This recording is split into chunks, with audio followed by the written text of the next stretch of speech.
Bismillahirrahmanirrahim. Dear students, Assalamu alaikum. Hopefully everyone is fine. Today our topic is about role of water in photosynthesis, role of carbon dioxide in photosynthesis and mechanism of photosynthesis. For class first year biology. First we discuss about the learning objective. We want to understand the following things. First we discuss about the role of water in photosynthesis. Then we have to discuss about the role of carbon dioxide in photosynthesis, and at last we have discussed about the mechanism of photosynthesis. Now, what is the role of water in photosynthesis? Basically, water is the essential component of the photosynthesis. Water molecule,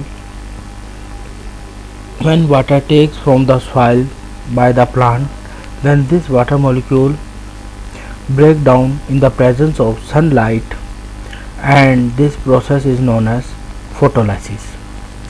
जब water के molecule को inside the chloroplast break down किया जाता है in the presence of sunlight, this process को हम photolysis कहते हैं. वाटर जो है वो प्लांट सॉइल से एब्जॉर्ब करता है, और जब वो लीव्स तक पहुंच जाता है तो मेसोफिल सेल्स में क्लोरोप्लास्ट मौजूद होते हैं, और वो जो क्लोरोप्लास्ट मेसोफिल सेल्स में मौजूद है वहाँ पे आपके पास जो सनलाइट क्लोरोफिल मॉलिक्यूल्स प्रेजेंट है जो सनलाइट को कैप्चर करते हैं, उसकी मदद से जो वाटर की ब्रेक डाउन की जाती है और एक जगह एटमॉस्फेरिक ऑक्सीजन रिलीज़ की जाती है और साथ हाइड्रोजन आयन रिलीज़ किए जाते हैं. तो इस प्रोसेस को हम फोटोलाइसिस कहते हैं. Hydrogen of the water become the part of the glucose while the oxygen is release into the air and it is the source of atmospheric oxygen.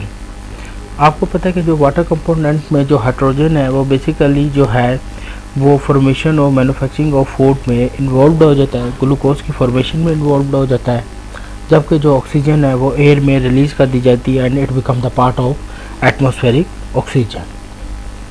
इसको फर्दर हम डायग्राम से डिस्कस करते हैं कि फोटोलाइसिस कैसे हो रही है. फोटोलाइसिस बेसिकली क्या है? The splitting of water molecule in the presence of sunlight is known as photolysis, and it gives us to hydrogen and oxygen atom.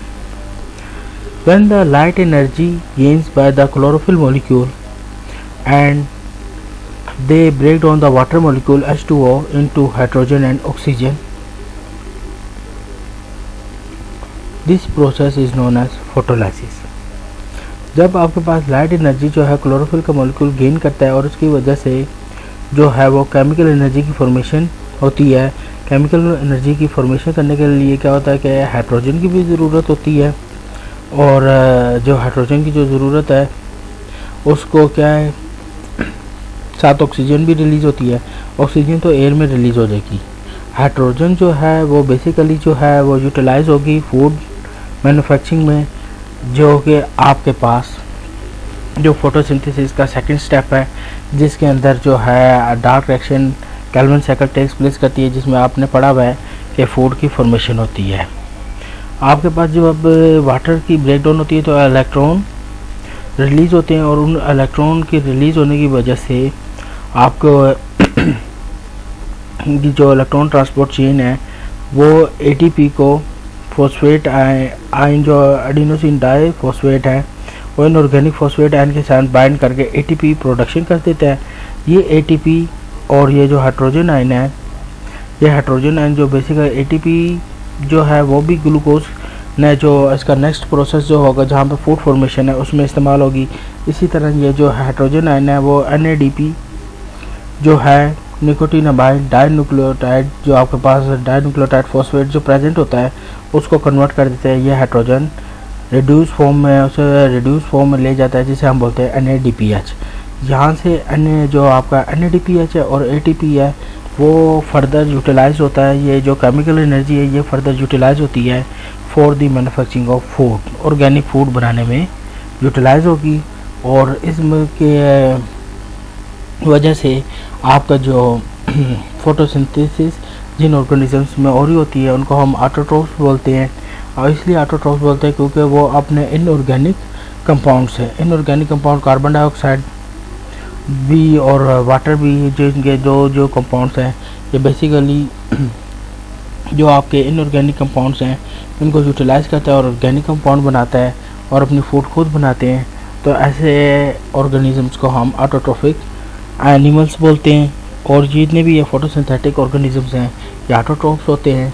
और इसमें हमने ये डिस्कस किया कि बेसिकली जो वाटर है वो हाइड्रोजन और ऑक्सीजन आयन में जो स्प्लिट होता है in presence of sunlight and वो जो सनलाइट की मदद से क्या होता है, वो जो लाइट एनर्जी को यूटिलाइज करके हाइड्रोजन और ऑक्सीजन में रिलीज़ हो जाता है।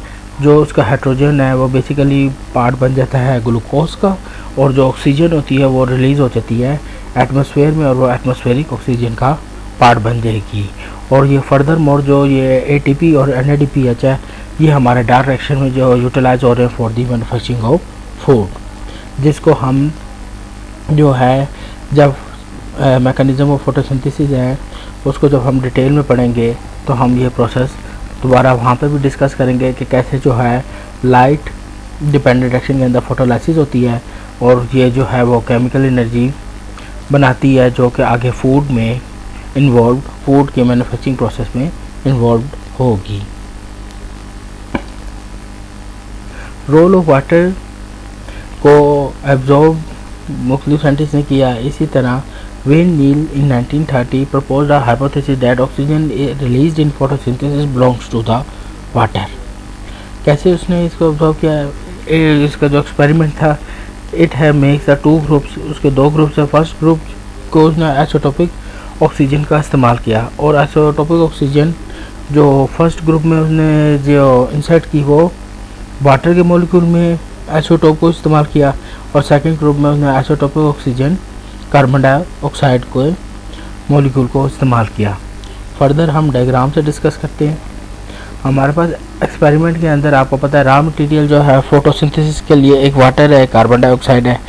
तो वाटर पे उसने जो फर्स्ट एक्सपेरिमेंट था, जो फर्स्ट ग्रुप उसने जो लिया था उसमें आइसोटोपिक ऑक्सीजन O18 को इस्तेमाल किया वाटर में, और इसी तरह उसने सेकंड जो एक्सपेरिमेंट था, जो सेकंड ग्रुप बनाया था उसमें O18 इस्तेमाल किया कार्बन डाइऑक्साइड में। जब उसने प्लांट को ये आइसोटोपिक वाटर प्रोवाइड किया और साथ अनलेबल्ड या नॉर्मल कार्बन डाइऑक्साइड प्रोवाइड की, तो उसने रिजल्ट देखा कि ऑक्सीजन रिलीज वाज लेबल्ड। जो ऑक्सीजन जो रिलीज हो रही थी वो लेबल्ड ऑक्सीजन थी, आइसोटोपिक ऑक्सीजन रिलीज हो रही थी। इसी तरह जब उसने सेकंड एक्सपेरिमेंट जो सेकंड ग्रुप था जिसमें कार्बन डाइऑक्साइड को जो है आइसोटोपिक ऑक्सीजन प्रोवाइड की भी थी, तो उसने जब इसमें नोट किया तो उसने देखा कि नॉर्मल ऑक्सीजन जो है अनलेबल्ड ऑक्सीजन रिलीज़ हो रही है। तो इससे हमें यह कंक्लूजन आया कि oxygen is taken from the water in photosynthesis. जो आपके पास जो ऑक्सीजन रिलीज़ हो रही होती है या ऑक्सीजन प्रोड्यूस हो रही होती है फोटोसिंथेसिस में, वो वाटर से ली जाती है। उसके सोर्स क्या है? Water is the source of oxygen produce by the photosynthesis. क्योंकि उसकी रीज़न क्या थी? क्योंकि लेबल्ड ऑक्सीजन जो थी वो रिलीज़ हो रही थी जब आपने वाटर में प्रोवाइड किया है, और जब आपने लेबल्ड ऑक्सीजन कार्बन डाइऑक्साइड में प्रोवाइड किया है तो लेबल्ड ऑक्सीजन कार्बन डाइऑक्साइड से रिलीज़ नहीं हो रही थी। तो इससे ये कंक्लूजन आया कि water is the source of oxygen produce by photosynthesis.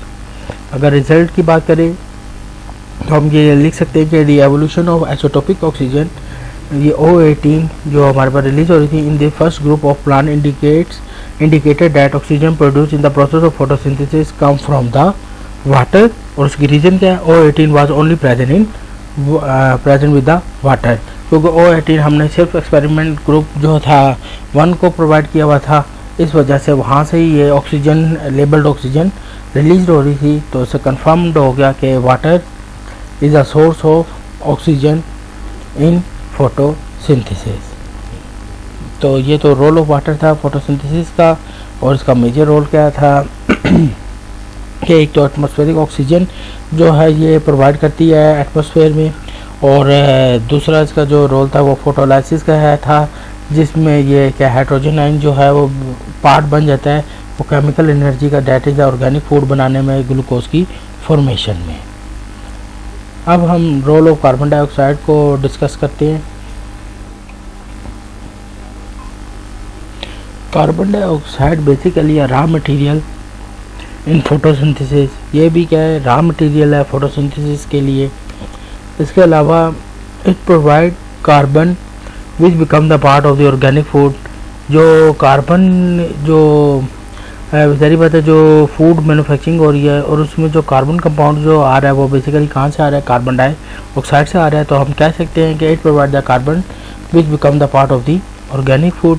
Carbon dioxide use in dark और लाइट इंडिपेंडेंट रिएक्शन और Calvin cycle of the photosynthesis. Basically जो कार्बन डाइऑक्साइड है उसकी जो फिक्सेशन होती है वो किस देर होती है, जारी बात है जो मैकेनिज्म ऑफ फोटोसिंथेसिस आपने मैट्रिक में भी जो डिस्कस किया हुआ है, तो आपको पता है कि 2 स्टेप्स पे होती है। एक को हम लाइट डिपेंडेंट रिएक्शन बोलते हैं और एक को हम लाइट इंडिपेंडेंट रिएक्शन बोलते हैं।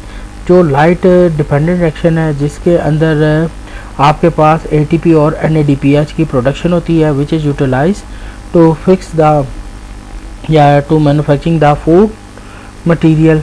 और वो जो फूड मटेरियल जिस प्रोसेस में बनता है जिसमें कार्बन डाइऑक्साइड की फिक्सेशन होती है, जिसको हम डार्क रिएक्शन भी कहते हैं, लाइट इंडिपेंडेंट रिएक्शन भी कहते हैं या केल्विन साइकिल भी कहते हैं।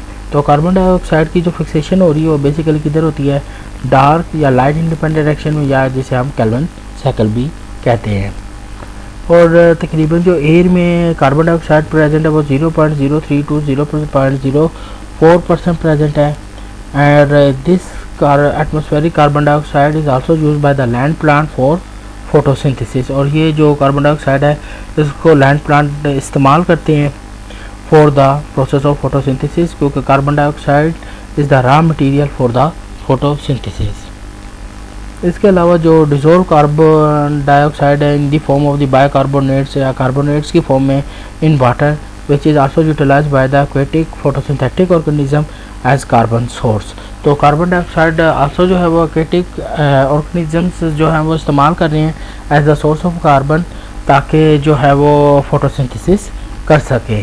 और जो है ये कार्बन डाइऑक्साइड बेसिकली क्या है कि ये आपके जो लाइट इंडिपेंडेंट रिएक्शन है जिसे आप केल्विन साइकिल भी कहते हैं या डार्क रिएक्शन भी कहते हैं, उसके अंदर ये इन्वॉल्व होती है। और ये they are in the formation of the food, जो है वहाँ पे फूड जो है जो ग्लूकोज का मॉलिक्यूल बन रहे हैं या ऑर्गेनिक कंपाउंड जो बन रहा है उसके अंदर ये जो है जो कार्बन उसको जो चाहिए उसका जो सोर्स है वो कार्बन डाइऑक्साइड है। तो carbon dioxide basically the source of carbon in organic food. जो आपका ऑर्गेनिक फूड आ रहा है उसमें जो कार्बन प्रेजेंट है वो कहाँ से ली जा रही है, कार्बन डाइऑक्साइड से ली जा रही है।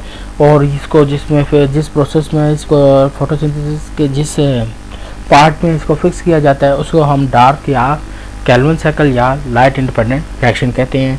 अब हम इसको मैकेनिज्म ऑफ फोटोसिंथेसिस की बात करते हैं।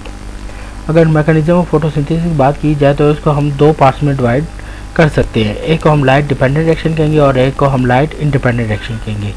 जिस लाइट डिपेंडेंट रिएक्शन आपके पास वो रिएक्शन है जिसमें लाइट की ज़रूरत है, क्योंकि उस पर लाइट डिपेंडेंट का मतलब ये है कि जब तक लाइट मौजूद नहीं होगी तब तक रिएक्शन स्टार्ट नहीं होगा। तो बेसिकली जो लाइट डिपेंडेंट रिएक्शन है उसमें आपके पास जो लाइट एनर्जी है उसको केमिकल एनर्जी में कन्वर्ट किया जाता है, that is the ATP and NADPH। और जो ये NADPH और ATP है इसको यूटिलाइज़ किया जाता है लाइट इंडिपेंडेंट रिएक्शन में। और ये जो लाइट इंडिपेंडेंट रिएक्शन है basically that is the dark reaction और केल्विन रिएक्शन, जिसके अंदर आपके जो ग्लूकोज की फॉर्मेशन होती है। इसको हम डायग्राम से कैसे डिस्कस कर सकते हैं आप अगर देखें तो आपके पास क्या है, ये क्लोरोप्लास्ट है। क्लोरोप्लास्ट के अंदर थैलेकाइट, ये देखें आप, थैलेकाइट डिस्क प्रेजेंट है जो स्टॉक हुई है और एक स्ट्रक्चर बनाने, एक को बोलेंगे ग्रैनम, और ये अगर मिली में आपस में ये कनेक्ट होती हैं तो इसे हम बोलते हैं ग्रैना। और आपके पास इनके अंदर फोटो सिस्टम्स प्रेजेंट होते हैं जिसको हमने अपने पिछले लेक्चर में डिस्कस कर चुके हैं कि फोटो सिस्टम 1 और फोटो सिस्टम 2 प्रेजेंट होते हैं। जब आपके पास लाइट डिपेंडेंट रिएक्शन इन दैकर्स इन थैलेकाइट, जारी बात है कि क्लोरोफिल मॉलिक्यूल क्या करते हैं कि लाइट इंडिपेंडेंट जो वाटर को ब्रेक डाउन करेंगे। ये देखें वाटर आ गया, H2O आपको नज़र आ रहा है, वाटर की ब्रेक डाउन करेंगे इन द प्रेजेंस ऑफ सनलाइट, और इस सनलाइट को इस्तेमाल करते हुए वाटर की ब्रेक डाउन करेंगे, और उसमें से क्या होगा कि आपके पास फोटो सिस्टम इन्वॉल्व होंगे, उसकी ब्रेक डाउन करके आपके पास हाइड्रोजन आइन और इलेक्ट्रॉन्स जो एक्साइट होंगे, उनमें से आपके पास ऑक्सीजन जो है पहला जो कंपोनेंट है जो ऑक्सीजन है उसको रिलीज़ कर दिया जाएगा एटमॉस्फेयर में, और जो दूसरा जो हाइड्रोजन था उसको फिक्स कर दिया जाएगा किसमें, NADPH में। ये NADP जो है वो NADPH में कन्वर्ट हो जाएगा, और इधर से जो इलेक्ट्रॉन एक्साइट हुए थे वो बेसिकली उसकी जो एनर्जी को यूटिलाइज़ करके ATP को ATP एडिनोसिन ट्राइफॉस्फेट में कन्वर्ट कर दिया जाएगा। ये जो केमिकल एनर्जी है ATP और NADPH, ये जो है वो लाइट इंडिपेंडेंट रिएक्शन में इस्तेमाल होंगे। ये लाइट इंडिपेंडेंट रिएक्शन में कैसे इस्तेमाल होंगे कि ये कार्बन डाइऑक्साइड को जो फिक्स करना है उसमें ये एनर्जी ATP और NADPH इस्तेमाल होकर कार्बन डाइऑक्साइड को रुबिस्को के साथ फिक्स करेंगे, और उसकी वजह से जो है आपके पास एंड प्रोडक्ट ग्लूकोज आ जाएगा, जो कि कार्बन डाइऑक्साइड को रुबिस्को के साथ जो फिक्स करने के लिए जो एनर्जी चाहिए थी वो आपके पास कहाँ से आई, लाइट डिपेंडेंट रिएक्शन से आई। और जो कार्बन डाइऑक्साइड को रुबिस्को के साथ फिक्स किया और उसकी वजह से कैल्विन साइकिल आपकी जो चली है, जिसकी वजह से आपके पास जो एंड प्रोडक्ट क्या आ गया, ग्लूकोज आ गया। और वो ग्लूकोज बेसिकली किसकी वजह से आया कि कार्बन डाइऑक्साइड की फिक्सेशन हुई है, जिसको आप डार्क रिएक्शन भी कहते हैं, कैल्विन साइकिल भी कहते हैं, या लाइट इंडिपेंडेंट रिएक्शन भी कहते हैं। और उसकी वजह से हमें ये कार्बन डाइऑक्साइड फिक्स होके हमें ग्लूकोज का मॉलिक्यूल दे देगा, जो स्टोर हो जाता है in the form of food की फॉर्म में जो है वो स्टोर हो जाता है। और इसी तरह ये प्रोसेस चलता रहता है। और फिर दोबारा क्या होगा, जो एनर्जी जब ये इस्तेमाल कर लेता है लाइट डिपेंडेंट रिएक्शन से, तो जो ATP और NADPH वो दोबारा जो है वो लाइट डिपेंडेंट रिएक्शन की तरफ भेज दिए जाते हैं, ताकि ये दोबारा क्या हो कि सनलाइट के जो है वो वाटर की जब ब्रेक डाउन होगी तो उसकी मदद से क्या हो कि ATP दोबारा ATP में कन्वर्ट हो जाए, और जो हाइड्रोजन है वो NADP है वो दोबारा NADPH में कन्वर्ट हो जाए। तो इधर से ये दोनों रिएक्शन और ये जो होल प्रोसेस जो हमारे पास होता है, इस पूरे प्रोसेस को हम क्या बोलते हैं, मैकेनिज्म ऑफ फोटोसिंथेसिस। और इसके अंदर बेसिकली क्या होती है, एक प्रोसेस जो है वो एनर्जी डिमांड को पूरा करता है, दूसरा प्रोसेस जो है वो कार्बन डाइऑक्साइड को फिक्स करके हमें एंड प्रोडक्ट ग्लूकोज को दे देता है। तो इस तरह हमारे पास एक जगह से एनर्जी बन रही होती है और दूसरी जगह पे हमारे पास फूड की प्रिपरेशन हो रही होती है। और ये जो था दो स्टेप्स में, दो पार्ट्स में और होता है, एक को हम लाइट डिपेंडेंट रिएक्शन बोलते हैं और एक को लाइट इंडिपेंडेंट रिएक्शन बोलते हैं। और इन दोनों को हम जो है अभी फर्दर हम इनको डिस्कस करेंगे डिटेल में अपने नेक्स्ट लेक्चर में। तो ये तो था मैकेनिज्म ऑफ फोटोसिंथेसिस के बारे में, जो जिसमें दो स्टेप्स में टेक्स प्लेस हो रहा है, जिसमें लाइट डिपेंडेंट रिएक्शन है और एक लाइट इंडिपेंडेंट रिएक्शन है। नेक्स्ट टाइम जो है हम लाइट डिपेंडेंट रिएक्शन जो है उसको डिटेल में पढ़ेंगे। Thank you.